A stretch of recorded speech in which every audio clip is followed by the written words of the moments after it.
শত বছরের বৈরিতা শেষ করে শান্তি চুক্তিতে সই করল থাইল্যান্ড ও কম্বোডিয়া। চুক্তিতে স্বাক্ষর করেছেন থাইল্যান্ডের প্রধানমন্ত্রী অনুতিন চার্নভিরাকুল ও কম্বোডিয়ার প্রধানমন্ত্রী হুন মানেত। রবিবার থেকে মালয়েশিয়ার কুয়ালালামপুরে শুরু হওয়া আসিয়ান শীর্ষ সম্মেলনের ফাঁকে এই চুক্তিতে সই করেন তারা।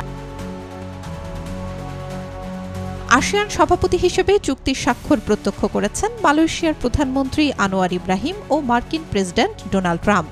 শত বছর ধরে থাইল্যান্ড ও কম্বোডিয়ার মধ্যে ৮১৭ কিলোমিটার সীমান্ত নিয়ে বিরোধ চলছিল।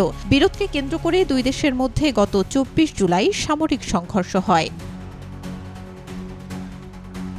২৮ জুলাই মালয়েশিয়ার পুত্রজায়াই হুন মানেত ও থাইল্যান্ডের তৎকালীন ভারপ্রাপ্ত প্রধানমন্ত্রী ফুমথাম ওয়েচাইয়াচাইকে নিয়ে একটি উচ্চ পর্যায়ের বৈঠক আয়োজন করেন আনোয়ার ইব্রাহিম। বৈঠকে দুই দেশের সীমান্তে উত্তেজনা কমাতে সফল হন তিনি।